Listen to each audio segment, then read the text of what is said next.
magpatayo ng bahay, pero hanggang dun lang ba ang value mo? Ako, katulad ng karamihan na nandito sa loob ng Zoom, nag-start din sa negosyo na to na wala ding pera.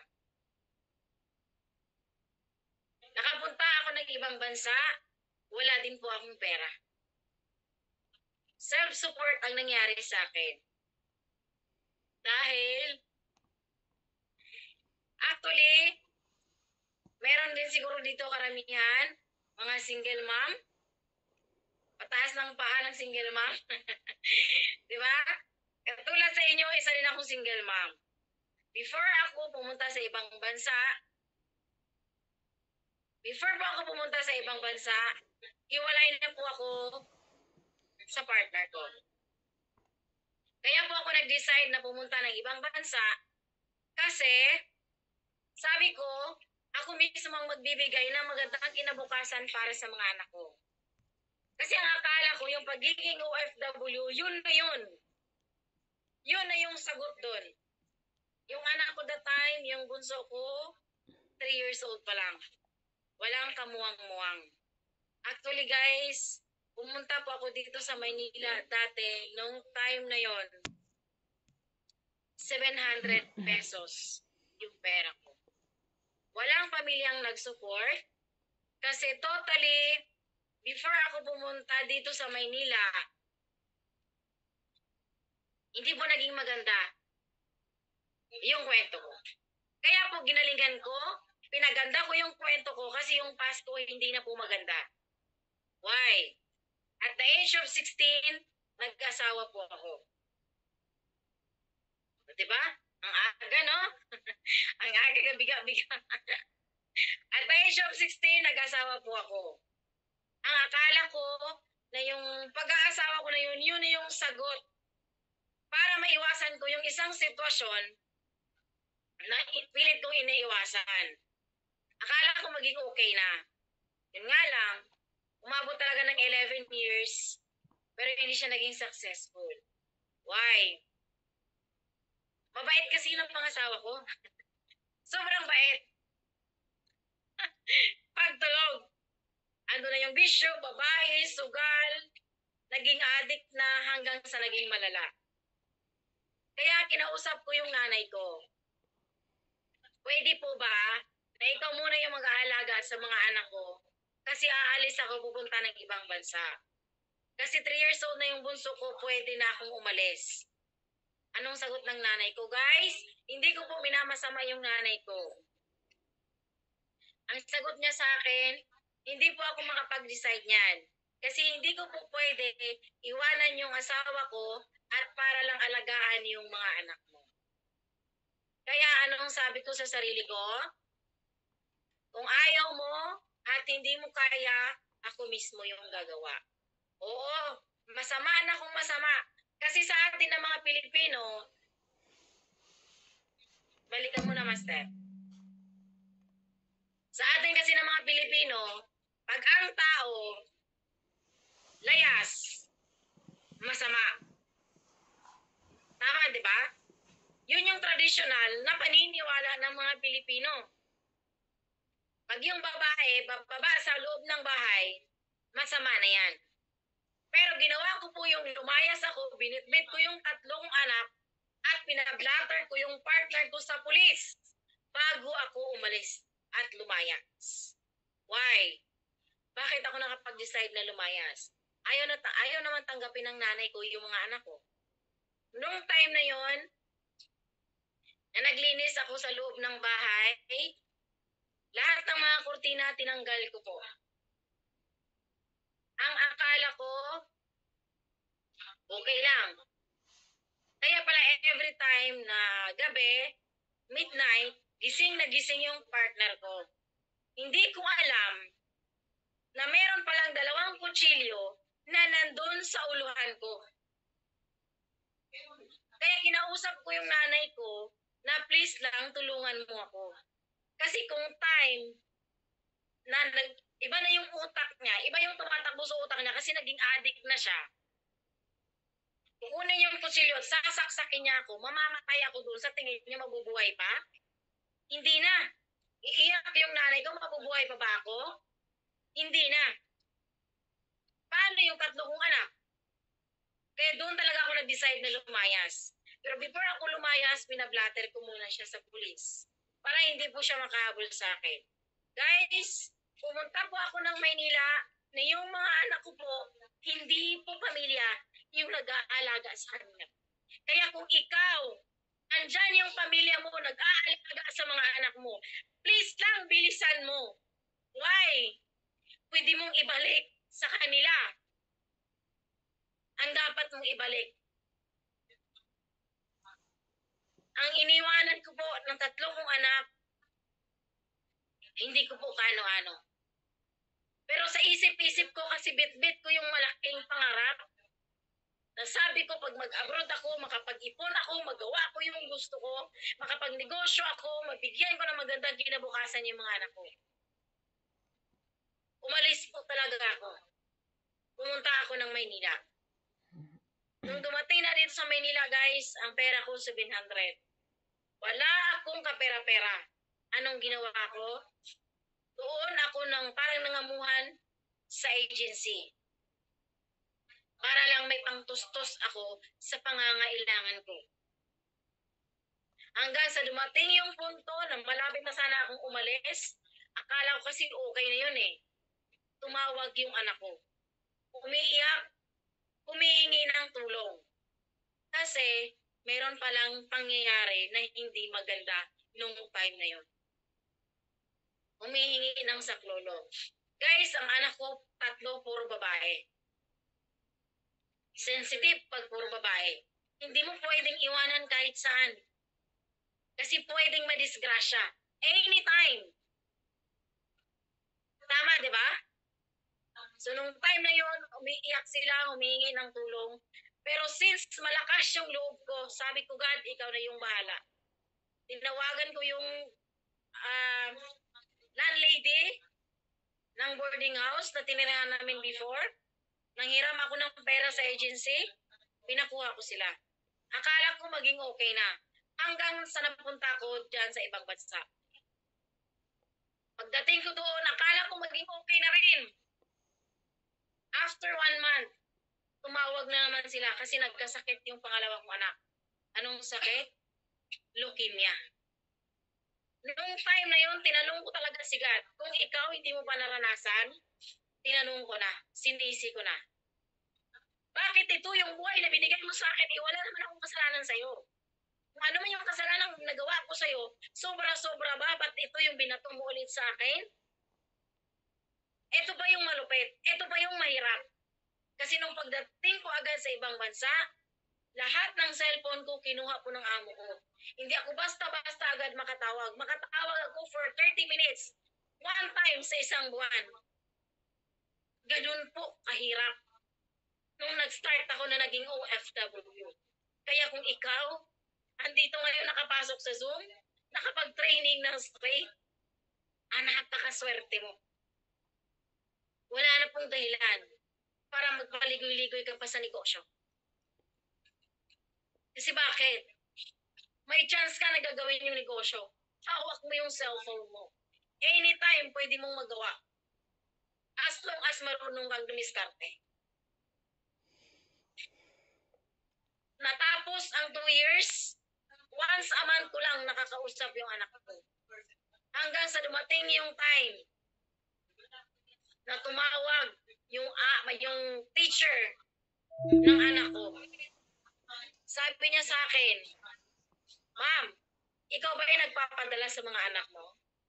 Kasi guys, dumating pa talaga sa punto na yung 3 kong anak naninirahan sa isang boarding house na sila lang na walang nagbabantay. Pag ikaw nanay, uuwi ka ba? Uuwi ka talaga. Yung panganay ko that time, 12 years old. Pero nagiging nanay, tatay na sa sarili niyang mga kapatid. Yung magtatrabaho ka na wala ka sa isip mo, wala ka sa sarili mo. Kasi bakit? Baka natulog sila, nasunog yung bahay, pumutok yung charger, nagluluto sila, bilang tumalsik yung uling, nasunog sila. May magagawa ka pa kung may mangyayari sa kanilang masama? Wala na. Pero sabi ko, kung susuko ako, ano yung buhay na ibibigay ko sa kanila? Tuloy pa rin. Kahit yung mga anak ko tumatawag na, nagmamakaawa na, no, umuwi ka na ma, maawa ka naman sa amin. Hanggang sa yung panganay ko dumating sa time, kinain na ng depresyon. 3 beses na, muntik kang magpakamatay. Ano sabi ko sa kanya? Nak, lumaban ka. Kasi lalaban ako para sa inyo. Last time na to. Pero nag-extend pa rin ako ng 1 taon. Why?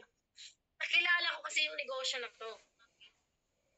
Ang lakas ng loob kong sumali na hindi ko kakilala yung upline ko. Una, kasi scholarship yung habol ko.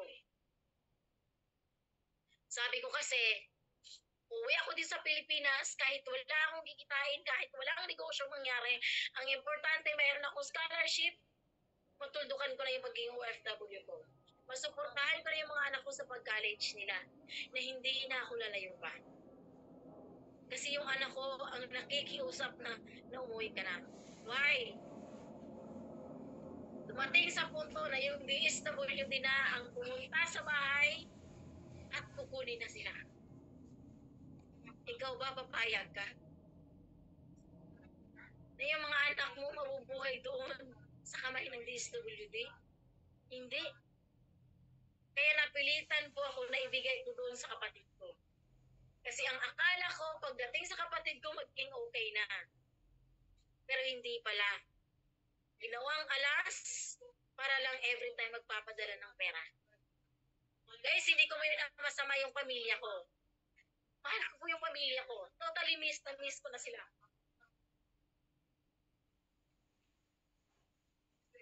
Yung akala mo na tutulong sa'yo. Yung akala mo na masasandalan mo na. Pero hindi pa pala. Nung time na yun, padala ako ng pera. Ubus na ubus pa rin yung perang padala ko. Kaya, sabi ko, sige lang. Maging okay lang yung mga anak ko. Total, andyan naman sa kapatid ko. Hanggang sa dumating yung punto, tumawag yung teacher ng anak ko. Sabi niya, ma'am, nagpapadala ka ba ng pera? Abroad ka bang totoo? Sabi niya, tumawag ka sa akin, alas 6 dito sa Pilipinas. Guys, nagmamakaawa po ako na kumiram ng cellphone sa amo ko. Para lang makita ko yung anak ko. Kasi hindi ko po nakikita through video call sa loob ng 2 years. Yung akala mo na yung anak mo binilihan ng mga gamit. Yung akala mo yung anak mo titignan. Pero yung pagbungad pa lang sa camera, guys, hindi ka makapaniwala.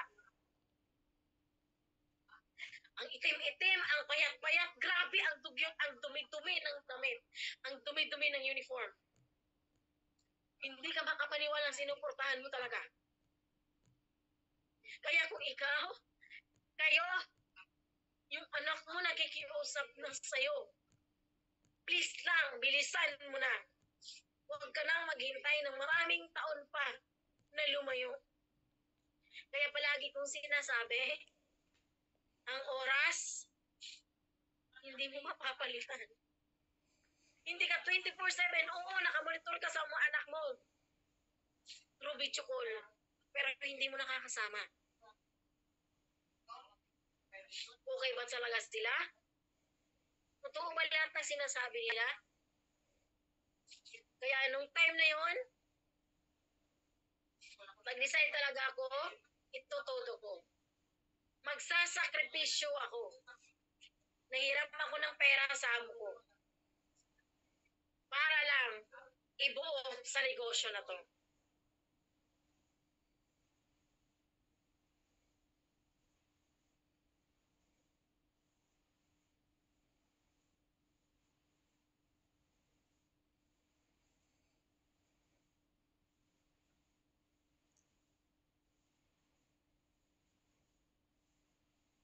guys, wala. Hindi ako nagpapatinag talaga.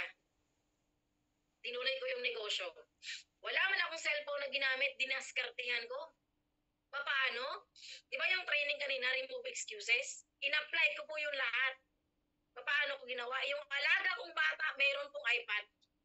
Yung iPad na yun po yung naging daan para lang magawa ko yung negosyo. Para lang makapag-training ako. Para lang matutunan ko kung paano siya gagawin. Hanggang sa dumating yung punto, yung alaga ko marunong nang magsalita. Nagsusumbong na doon sa nanay niya. Nakikita nyo yung Ethiopiana na yan? Na may tundong na yellow? Yan po yung pinakiusapan ko. Na bumili ng cellphone ko. Sabi niya, Jane, bibili ka ng cellphone, uuwi ako. Anong mangyayari sa'yo dito? Maiiwan ka. Sabi ko, Amelia, dala ko yung buhay ko. Dala ko yung pangarap ko. Nakasalalay sa akin ang buhay ng mga anak ko. Huwag kang mag-alala, protektahan ito. Pero sabi niya, naaawa ako sa'yo, baka anong gagawin nila? Kasi nung time na yon nangyari na. Ang kasama ng isang taga-Uganda na yan, binugbog na mismo sa harapan namin. Halos patay na. Dahil lang sa kunting kasalanan niya. Guys, ang pagiging OFW hindi madali. Kaya kung may chance man, na pwede mong tuldukan yan, tuldukan mo na. Bakit? Hindi mo alam na yung anak mo maliit pa, iniwan mo ngayon malaki na. Sabik nang umuwi ka para masdan niya yung mukha mo, maramdaman niya yung yakap mo at halik mo. Pero 50-50 pang uuwi kang buhay o uuwi kang nakakabaong na. Alam ba nila na uuwi kang ganun? Na yung sabik na sabik silang uuwi at may yakap ka, pero yayakapin nila kabaong na. May magagawa ka pa? Wala na. Bakit? Yung nangyari sa taga-Uganda na yun, waiting mangyari sa'yo. Yun yung totoo. Kaya sabi niya, Jane, mag-ingat ka. Itago mo yung cellphone mo, please lang.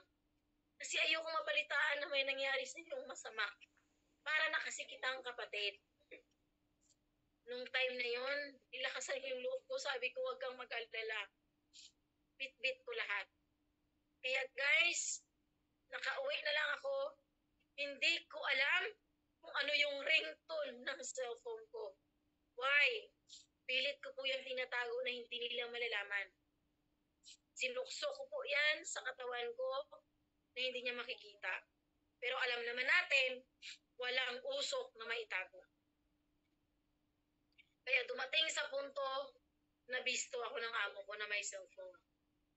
Yun yung time na yun na yung akala ko mamamatay na ako nung time na yun.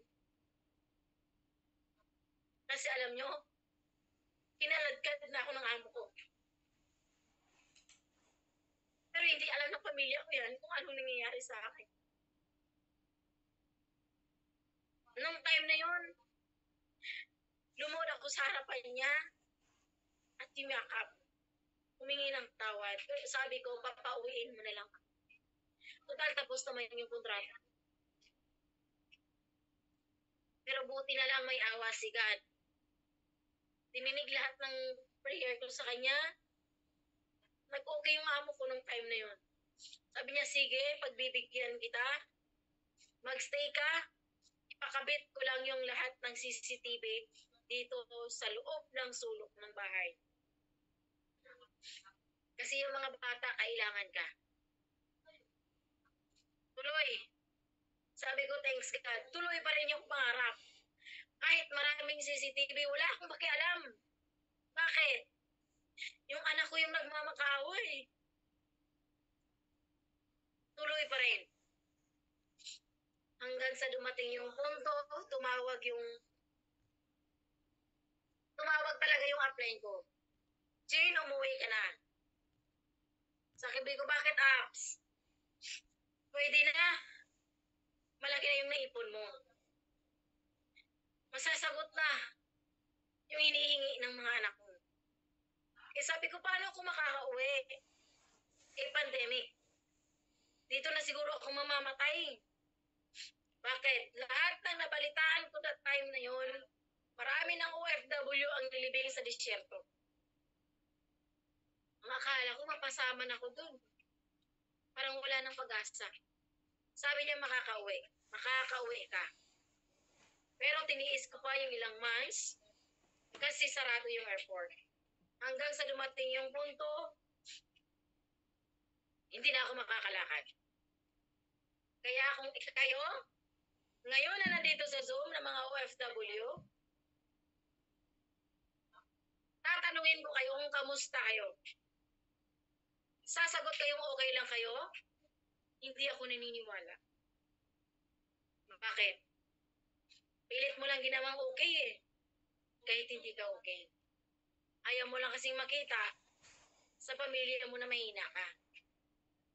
Lalo na sa mga tao na dinidiin kang pababa. Kahit hindi ka okay, pinipilit. Kasi dumating sa punto na hindi ako makakalakad. Sinabi ko ba sa pamilya ko? Hindi rin. Katulad yun, naging sinungaling din ako. Kahit anong hirap na pinagdaanan ko. Ayaw ko rin kasi na mag-alala yung mga anak ko. Hanggang sa dumating yung time, August 16, ando na yung ticket ko pa uwi na. Excited na ako na makauwi. Kasi bakit? Makikita ko na yung pamilya ko. Makikita ko na rin yung kapatid ko na sinasabikan ko na rin. Yung kapatid kong yung pinakamalapit sa akin. Kala ko kasi makikita ko siya. Pero hindi. August 16 yung flight ko. August 8 namatay siya. Kaya, ikaw may time pa. May time pa para bumawi ka. May chance pa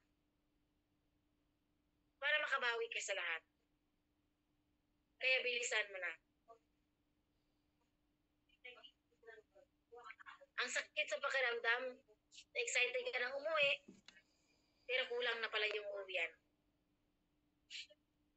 Pero tuloy pa din, kasi sabi ko, ganoon talaga yung buhay, wala ka nang magagawa.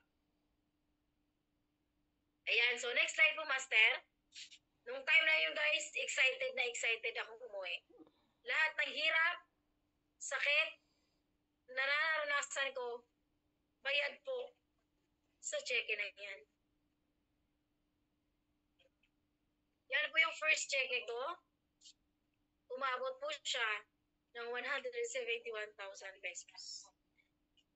Sabi ko sa sarili ko, lahat ng sakripisyo ko, nasagot na. Lahat ng luha ko, pawis, dugo na nilaan, hindi ako nagkakamali sa desisyon ko. Actually, nung umuwi ako, diretso ako sa probinsya. First cheque, second cheque, third cheque, hanggang nakapang-pitong cheque ako. Bago ako nag-decide na mag-full time. Why? Yung cheque na yan, na nakikita nyo, nilaan ko po yan sa pamilya ko. Walang kadala-dala, no? Pamilya ko eh. Bibigyan ko talaga. Kasi whatever happened, pamilya mo pa rin. Tama? Ilaan ko sa kanila, tinayo ko ng negosyo, kinapital ko lahat yan, inayos ko yan. Ang akala ko, maging happy family na. Maging okay na yung lahat. Ang akala ko, tanggap na ako. Pero hindi pa rin pala. Ayan, may next slide ba, Master?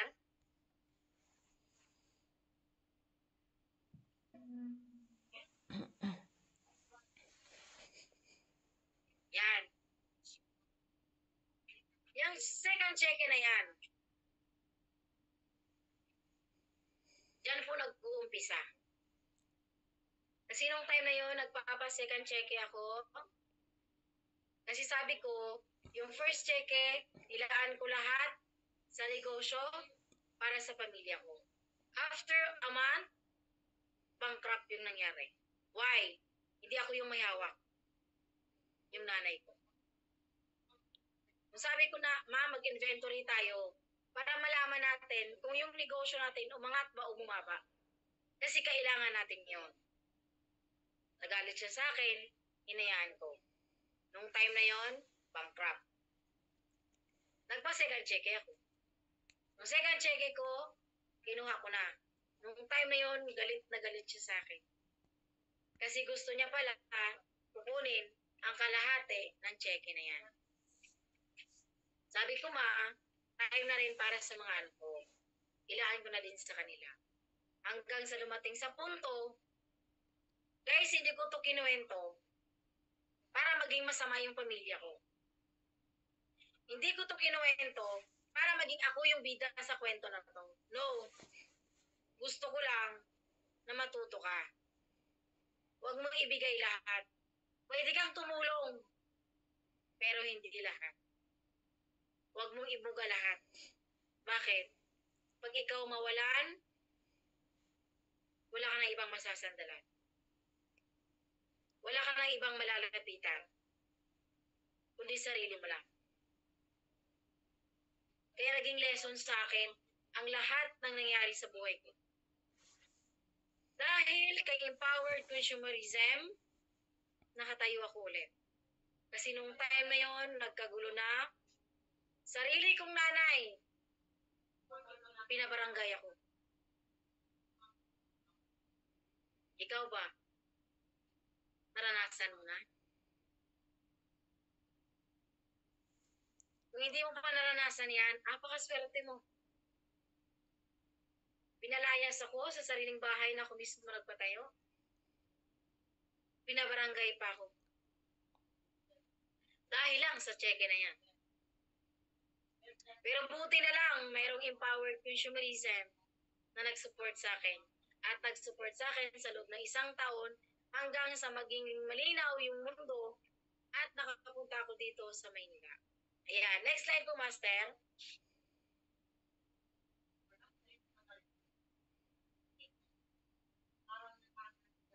Yan. Actually guys, nag-full time na ko nung time na yan. Nung pumunta ako dito sa Maynila, kasi sabi ko, 1 year na nagstay ako dito sa Mindanao, walang pagbabago nangyari. Hindi kami naging okay ng nanay ko, na hinihintay ko na magiging okay kami bago ako pumunta dito sa Maynila. Pero hindi nangyari. So sabi ko, wala na akong magagawa, pupunta ako sa Maynila. Nung nag-full time na ako dito guys, bit-bit ko yung 3 anak. Ang akala ko nung time na yon, magme-message yung nanay ko na, kayo ba? Pag mag-message yung parents nyo, mag-message yung pamilya nyo, anong gusto nyong message?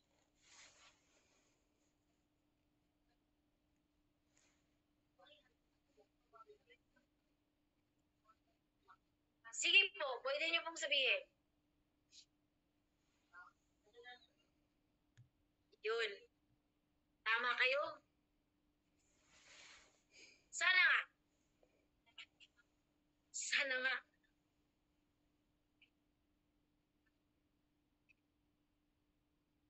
Pero hindi eh. Kabaligtaran po.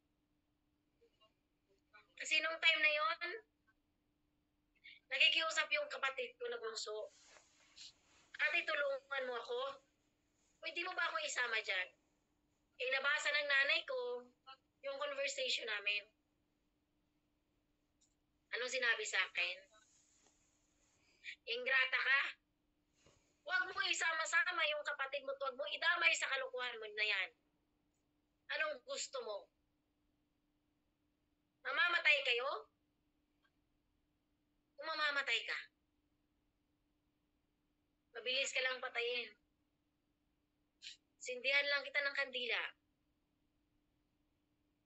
pwede ka nang magkasakit.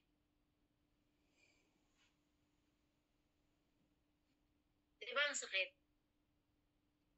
Yung inaasahan mo na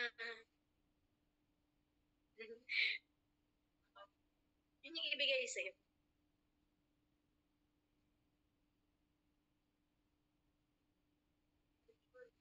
Sinabi ko agad yun sa upline ko. Eh, ikaw, kung mga upline kang taga-tapik sa'yo, nag-push sa'yo, nagawin mo to, sundan mo to, gawin mo na. Why? Si upline kahit hindi mo kaano-ano yan, dadamayan ka niyan. Sa hirap. Basta success mo, madadapa ka man. Sa sakit ng mararanasan mo, nandyan siya. Wala ko ibang pinagsabihan kundi upline ko. Si Abs George. Sabi ko, Abs, ang sakit po. Sabi niya, Prof, gawin mong stepping stone yan.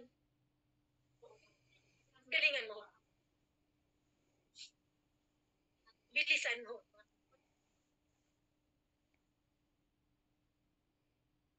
Eh, sabi ko, oo, Abs, gagalingan ko po. Kaya nakuha ko yung achievements na yan. Nagiging Gold Executive Prime. Agad ako. Doon na numbalik lahat ng nangyari sa buhay ko. Sabi ko, ito na. Ito na. Darating din yung time, magiging proud sila sa akin. Ayan, next slide po, Master. Kung nakikita nyo yung video ko sa timeline ko, umiyak ako kasi bakit? Nung time na yun, ginol ko po. Ayan. Na-awardan ako as Gold Executive Prime. First time kong pumasok sa MOA Arena. Diretso sa VIP account. O sa VIP na set. Sabi ko, ito na ba? O pangarap lang ba? Yung dati na nakikita ko sa video, nandito na ako sa loob. Alam nyo kung ano yung inaasam ko noon, yung time na yun? Lalo na nung na-hit ko yung Millionaire Circle. Sabi ko sa sarili ko, lahat nagko-congrats na. Uplines, downlines, crosslines. Oo, nagpapasalamat ako sa kanilang lahat kasi bakit? Hindi ko marating yan kung wala sila. Pero isa lang yung inaasam ko na message. Until now. Yun yung sinabi nyo kanina. Nakamusta ka na? Grabe, proud na proud ako sa'yo. Ang galing-galing mo. Pero hindi. Wala pa rin. Until now. Pero sabi ko, kulang pa. Gagalingan ko pa. Bibilisan ko pa. Para makita niya. Makita nila. Kasi actually guys, kompleto pa po ako ng parents. May nanay pa po ako, may tatay pa po ako. Ako lang po yung single mom na hindi nakasandal sa kanila. Kasi mostly yung single mom, nandun sa silong nila ng parents. Kaya kung ikaw, ang message na to, para sa'yo. OFW ka man, full-timer ka man, na nandyan ginagawa yung negosyo, yung pamilya mong suportado sa'yo, please lang, bilisan mo na. Huwag mo nang hintayin na maging huli ang lahat. Kasi napakaswerte mo na mayroong pamilya na nagpupush sa'yo. Ini-encourage ka, minomotivate ka, kinukumusta ka at pinapadama yung pagmamahal nila sa'yo. Please lang, ibalik mo na yan. Bilisan mo na. Kasi bakit? Yan po yung inaasam ko at hinihingi ko until now. Na meron man lang magsabi sa akin na ganyan. Kaya yung lahat ng mga down the lines ko na mas matanda pa kaysa sa akin, kung nandyan man sa loob, nandito sa Zoom, na tinatawag kong mami,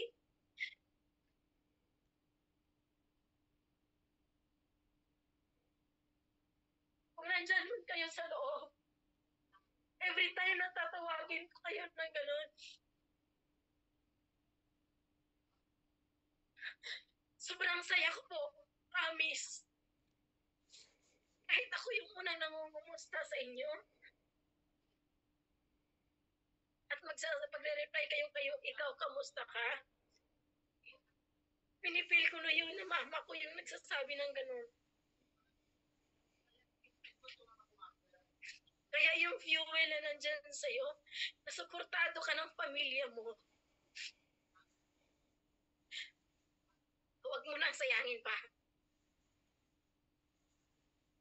Please lang, bilisan mo na. Huwag mong hintayin na maging huli ang...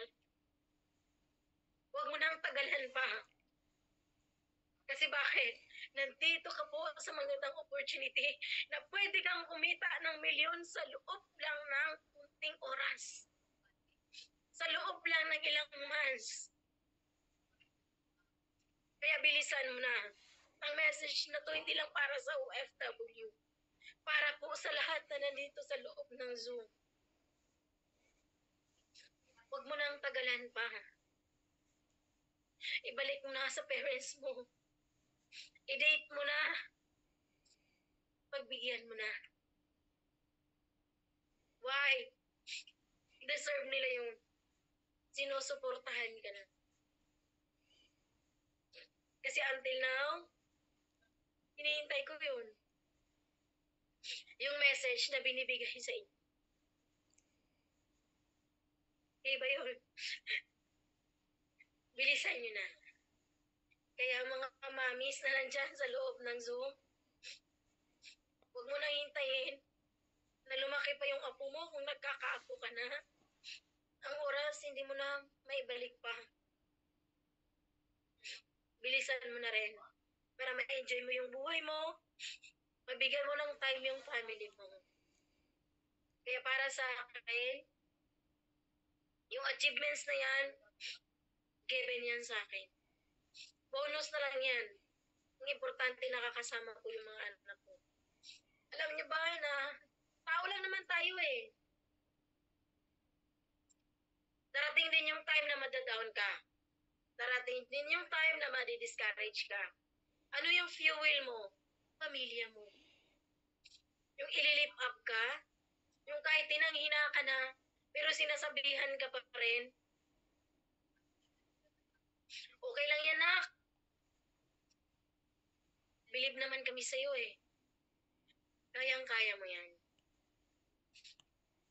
Yung mga katagang yan, hinihintay ko. Nasasabihin sa akin ng isa sa pamilya. Kaya kung ikaw sinabi yan sa'yo, ang swerte mo. Napakaswerte mo. Okay? Kaya bilisan mo. Ayan, next slide, master. Sorry guys, ha? Nagdami ko lang kasi naalala. Ayan, guys. So, dahil sa community natin, binago yung buhay ko. Kakaroon ng time freedom. Ito yung oras na sinasabi ko sa inyo. Oras na hindi mababayaran kahit ilang milyon.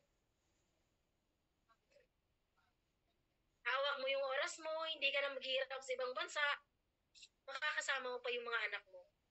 Yung nanay mo, ilang taon na ngayon. Diba? Nakakabawi ka na ba? Na-date mo na ba? Na-treat mo na ba yung nanay mo? Naisama mo na ba yung mama mo sa salon?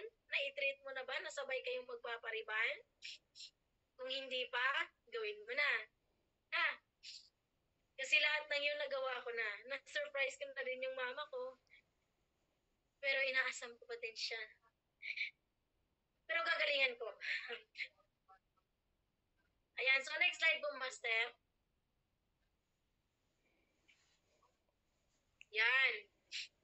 Yung mga bagay na inaasam ko dati, yung mga bagay na nakikita ko sa videos lang, sa movie lang, nararanasan ko na. Kaya ikaw, pag gagawin mo si empowered consumerism, itodo mo, pakinggan mo ang sinasabi ng upline mo. Sundin mo lang talaga. Oo, mahirap. Guys, hindi ko po sinabing madali. Mahirap po lahat ng pagdadaanan mo. Pero wala pong madali sa mundo. Huwag kang mag-alala. Ang hirap na yan, may kasagutan yan. Ang kapalit niyan, sobrang ganda na buhay. Ayan, next slide po, Master.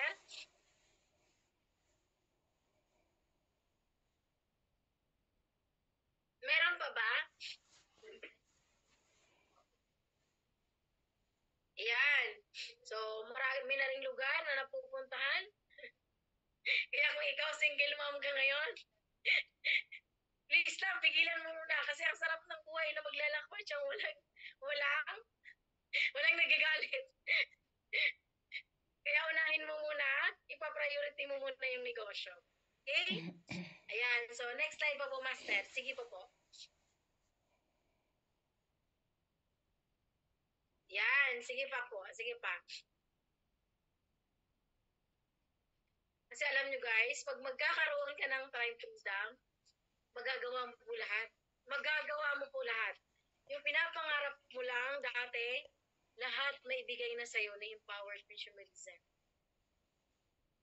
Babaguhin niya, simula mindset mo, sarili mo, bulsa mo.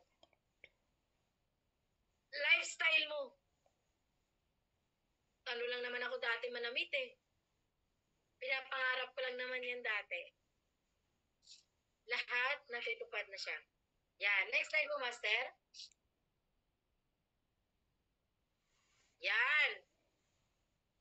Ang kagandahan, guys, ng ating negosyo, kasi pag tutulong ka sa iba, hindi lang po ikaw ang magkakaroon ng achievement. Hindi lang po ikaw yung magbabago. Hindi lang po ikaw yung tutulungan niya. Kung hindi, pati yung mga tao na nasa baba mo, na tinutulungan mo din. Yan. So, sobrang sarap. Aakyat ka sa stage, nakasama rin yung mga tao na nangangarap. Yan. Lahat ng po yan, under po ng community natin. Under po ng community ko. Yan, si Master John Ray, si Master Ryan, si Master Johnson. Ayan, yung isang OFW din, si Master Rose, na umuwi din dito for good na rin. Diba? Sobrang sarap sa pakiramdam. Alam nyo, proud na proud po ako sa kanila. Kasi bakit? Kahit malaki yung mga katawan nila kaysa sa akin. Pero willing pa rin makinig at sumunod kung ano yung a-advise ko sa kanilang lahat. Ganun ka dapat. Ayan, so next time po, Master. Yan. Yan na po yung buong grupo na buuin mo na dati, nag-iisa lang ako. Dati, katulad mo, nag-start din lang ako mag-isa. Dati, nag-start lang din ako na walang alam. Pinag-aralan ko lang, nag-training lang ako araw-araw, ginawa ko lang, na nung puno ng determinasyon, hanggang sa nabuo ko yan. Oo, may mawawala, pero merong papalit. Kasama na yon sa journey ng buhay natin. Pero meron talagang tao na sasabay sa'yo patungo sa tagumpay. Yan. So, next time, Master, meron pa po ba? Lahat ng hirap, lahat ng sakit na dadanasin mo, babayaran ni empowered consumerism. Yan. Yan yung pinaka-the best achievement na nakuha ko. Ikaw ba? Ilang taon ka na dyan sa ibang bansa? Sige guys, pwede kayong mag-comment. Ilang taon ka na dyan sa ibang bansa?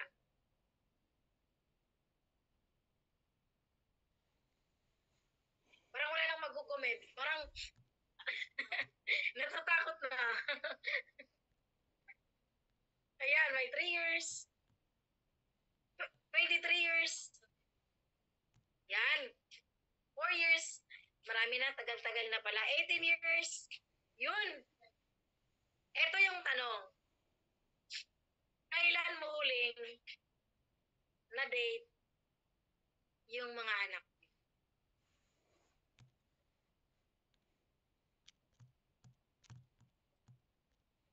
Sige nga. 12 times sa balik, 8 years. Grabe.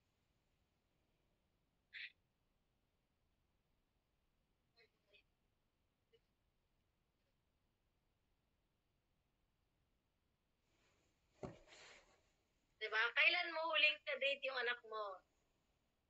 Last year. Yung pag-uwi mo. 2023. Okay? Yung iba, kailan mo sila huling nakasama? 2019, my God. 2021, 2022?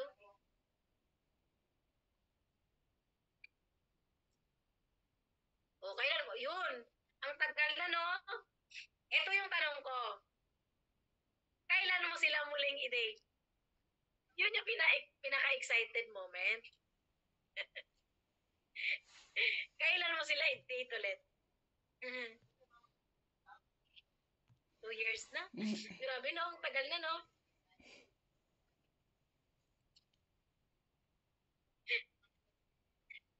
Yan. Yun. Tama yun. This year, please lang tuldukan mo na yung pagiging OFW mo para ma-date nyo na sila. Ang sarap po, guys. Yung mga anak mo na maliit pa nung nakasama mo yung time na yon, iba yung usapan. Yung time ngayon na ma-date mo sila na malaki na, iba na rin yung usapan. Iba na yung bandingan, iba na yung mga tsikahan, di ba? Iba na yung tawanan, pwede na yung iba. Kumbaga, parang may standard na siya. Di ba? Ang sarap. Lumabas kayo, lalabas kayo, kakain. Tama?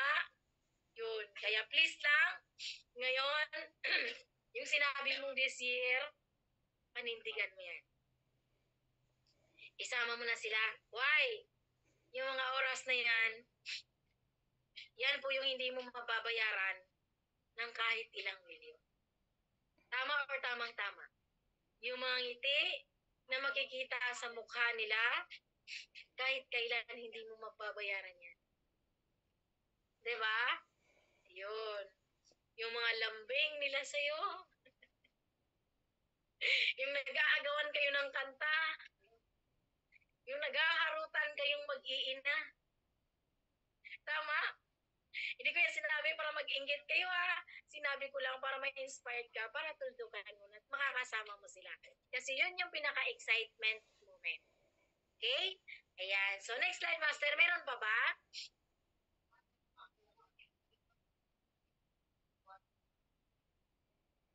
Yan. Sige, next slide pa, Master.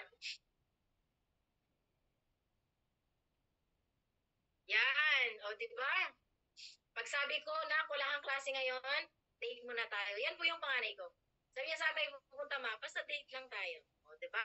Ang sarap po kasama yung mga anak na malalaki na.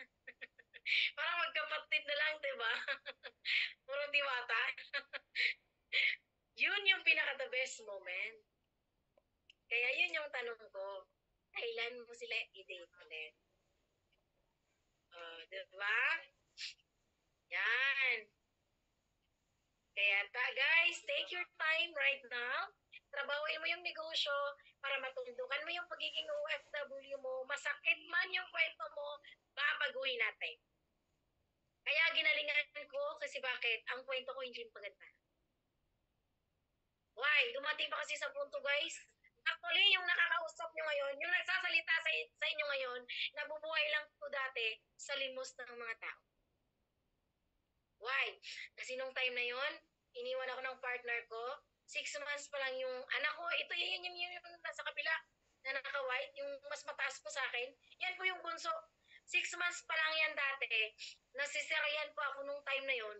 Iniwan po ako ng husband ko, ng ex ko. Hindi ako makapagtrabaho. Hindi ko, wala akong magagawa. Kaya anong ginawa ng mga kapitbahay namin? Nag-aambag-ambag ng 2 kilo ng bigas para lang makakain kami. Isang box ng gatas para makasurvive kami. Kaya itong tao nagsasalita sa inyo sa harap ngayon, dati lang itong nililimusan ng ibang tao. Kaya depende sa'yo kung paano mo babaguhin ang kwento ng buhay. Sa puting damit na yan, pero ang ilalim niya, puno ng sakit, luha, na dinanas niya. Okay? Kaya guys, kaya mong paputiin ang putik. Depende sa desisyon na gagawin. Okay? Ayan. So next slide, Master. Meron pa po ba?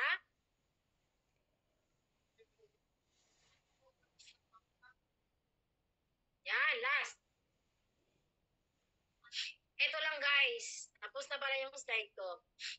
Ito lang yung masasabi ko guys. At ito yung iiwan ko sa inyo na message. Actually, hindi iiwan. Inspiring message para sa inyo. Who wants to wear the crown? Feel the crown. Ikaw at ikaw ang gagawa ng success. Kung gusto mong maging successful, ikaw ang gagawa niyan. Kung gusto mo ng magandang buhay, ikaw ang gagawa niyan. Kung gusto mong maging maganda yung kwento mo, ikaw ang gagawa niyan. Guys, you cannot change your beginning, but you can change your ending. Depende sa desisyon na gagawin mo ngayon. Make a decision right now, at yung decision mo na ngayon, lagyan mo ng determinasyon plus action equal success. Yun lang guys. God bless and more power. Love you all.